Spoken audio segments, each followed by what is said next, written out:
need to put them together so that, wait, I'm wrong. What am I doing? Match point, okay. So instead, not there, I lied.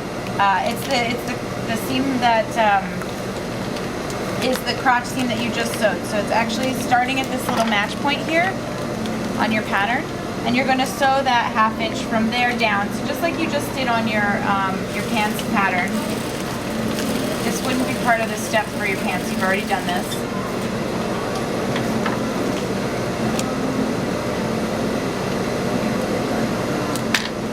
And then open it up, and now it looks like the picture. So this is kind of a fake little pair of pants or a crotch seam, right? The first thing you're going to do, and it says right here, number 1, you're going to mark using your basting stitching.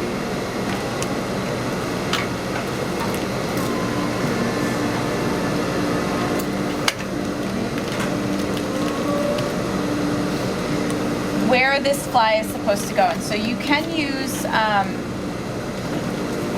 this pattern piece, and you want to mark it. Look at this this drawing. Match it up the way that it looks here. So you can see this is, they tell you that it's the right front, and it peels down. You can see that left front. So you want to mark this, and again, you're going to leave seam allowance here, but you're going to actually mark it right where that line is.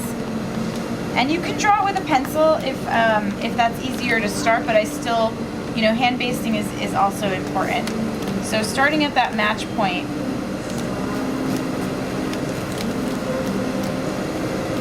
I don't mind on your sample if there's drawings, so that's fine.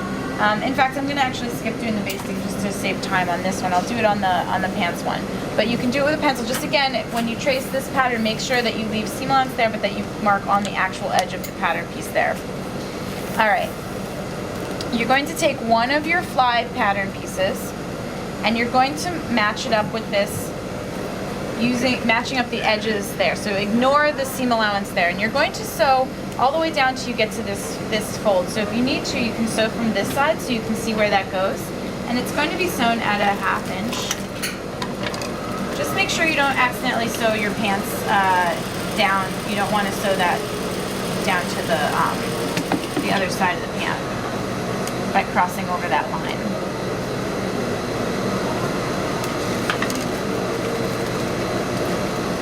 So now again, you kind of line up and look at what the picture is showing you.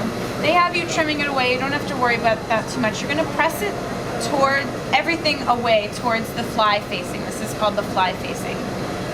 Again, I'm going to skip the pressing part, but make sure that it really is pressed flat. You're then going to take your zipper, and you can use any length zipper. But you want to start this time at the bottom here. So your stopper is actually going to, yeah, of course, don't do that. Your stopper is actually going to be right at the bottom here. And you'll see on this picture that you're going to fold up one side of it. And so you're lining up this side of your tape with the edge of your seam. So it's not centered over it this time. And you can pin it in to start, but you're going to hand baste this in. It's important to hand baste it. Now, one side of this tape is going to get folded up. And that's because we don't want to catch it into this thing. So again, you're going to hand baste this like this. And if you want to, you can just pin it to remind yourself, but it is an important step to make sure you do. And again, that edge should be just along that tape edge. Actually, you don't have to hand baste it. I think you can just machine baste it.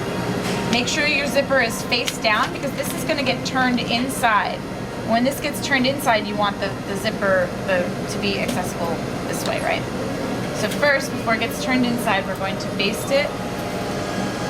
Machine baste on this one side. And the machine basting can be right in the center. Just make sure that tape edge is along the seam edge, and you can baste down that folded up tape that you have. On the other side of the tape, you're going to want to actually stitch it. You're going to do 2 rows of stitching, and you can use your zipper clip.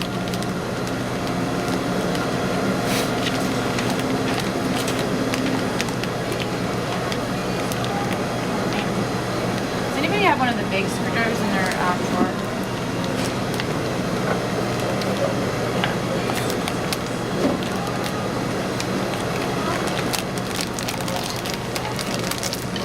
And if you guys are using zipper feet, make sure that you are replacing the regular foot afterwards, because we're missing 2 as of today, which is just a real bummer.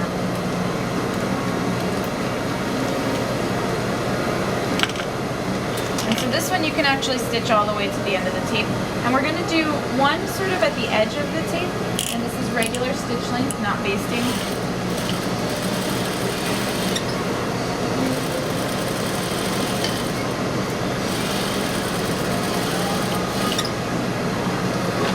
And then a second row close to the zipper.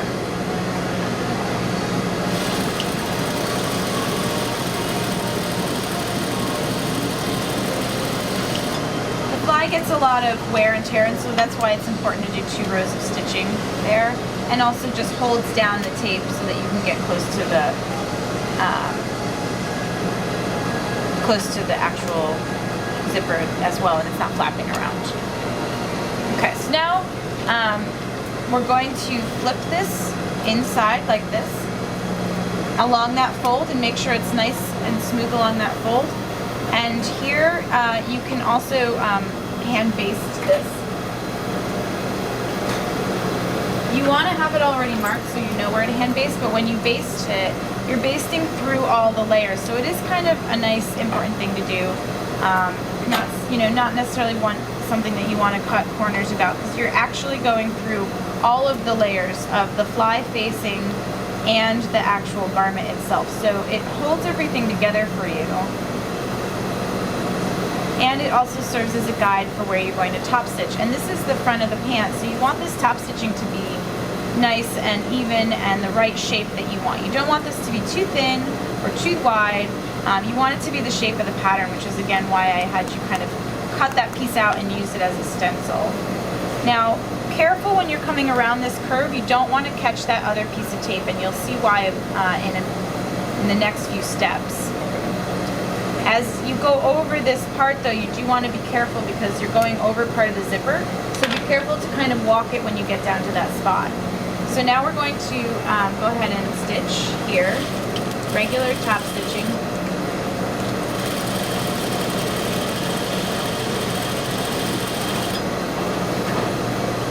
Make sure not to sew over any of the other parts of your pant that you don't want to sew over.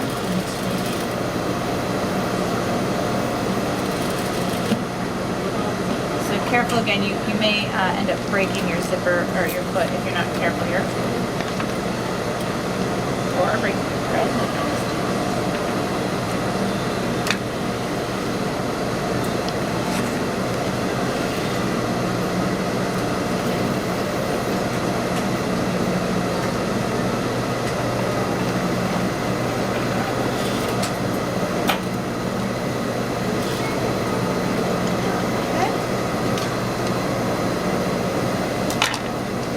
So now we're going to take a break. We're going to just sort of set this aside, and we're going to make our fly shield. So basically, if you look at the inside of your pants, they don't just kind of go to nothing here. There's another piece of the fly that has to sit inside that sort of acts as like a backing for the other side. And in order to do that, we're going to put 2 pieces together, and we're going to sew on the curved side. You can put your regular foot back on. I'm just being lazy again. 1/2 inch.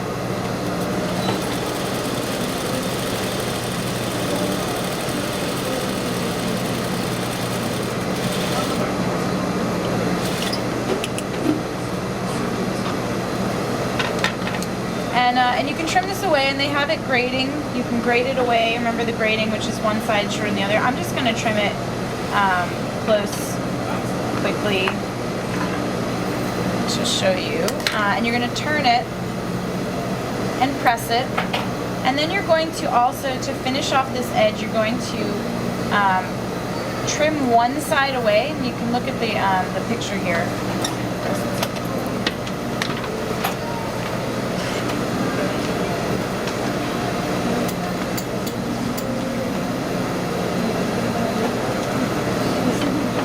You want to trim one side away, about 1/4 of an inch.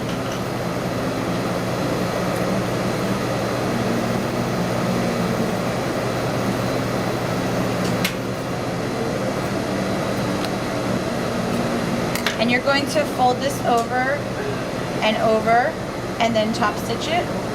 Basically, like, not the most important thing that you're, but you're basically sealing in raw edges, because the raw edges can get in the way and stop your zipper. And so you're just making this look nice, basically. It's not really about measuring. It's not really about correct seam allowance, all that stuff. You just want to make this look nice. It's kind of like the vent.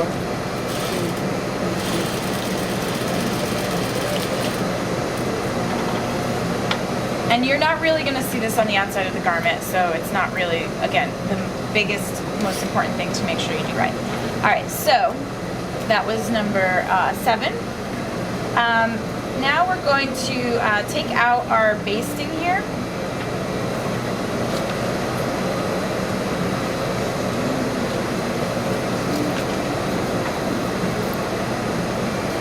And open up our zipper. And we're going to place the other side of our, and you can remove the basting that's holding that up as well. Any basting that we do that's machined that you feel uncomfortable with, feel free to hand baste stuff too. Usually if I say hand basting, it's important, but if it's machine basting, you can always do it with hand basting. And you're going to sort of line up your other side, and you want to keep this 1/2 inch seam allowance, but at the bottom you might have to sort of fudge it a little bit. It may get to be a little bit more like 1/4. You basically just want to make it lie flat. And we are going to want to hand baste this side. And basically what you're trying to do is avoid any puckers in here. So that's why I say you might have to roll this out a little bit, but you want to get close to the zipper without having any puckers. As close as you can get without it being bubbling up.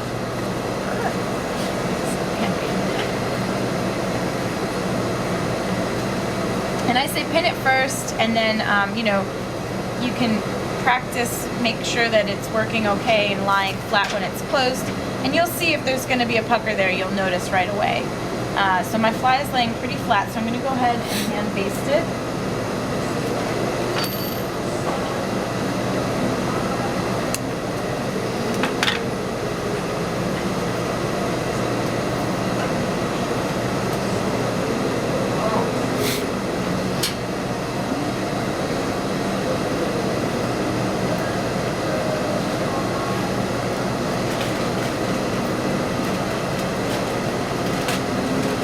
Awkward when I can't use a needle too.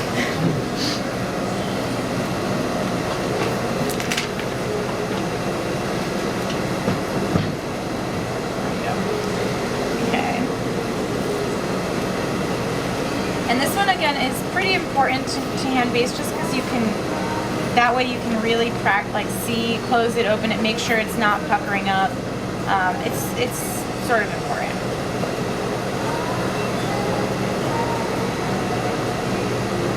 And it's better than the pins, because then you can, like I said, open it and close it. And you want this edge to lie really close to that zipper, not over it. You don't want to sort of impede the zipper from working, but you do want to try and get it nice and close.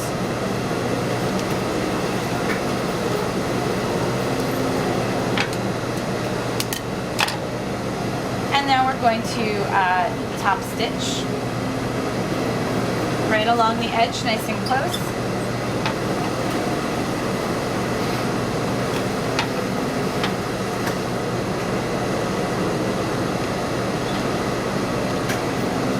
I'm sorry. We're going to go ahead and lay the fly shield over it so that it's, so you turn it over this way, and you're going to lay it over so that it matches, so you can shut the zipper. You can top stitch, but then you're gonna top stitch it twice. So you're gonna match this up with the line that you've already top stitched, and then you're gonna turn it over. And you can actually, if you want to, you can hand baste that in when you do the basting. And then you're gonna sew through all the layers.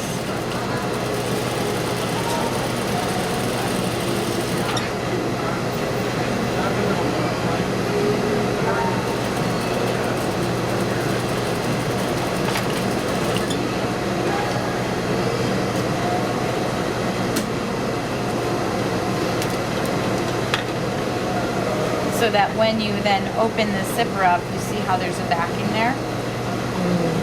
Mine could have been a little straighter at the top there. But then it should lay nice and flat, no puckers in there. And you can do a little bar tack at the bottom here. They suggest a little bar tack while the zipper is sort of still open, making sure that it doesn't sort of move. And then, just be careful, don't cut these ends until you put your waistband on.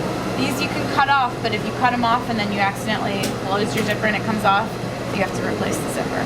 So don't do that until you actually seal this off with your waistband. So the waistband's gonna actually go and capture those and sit above that part.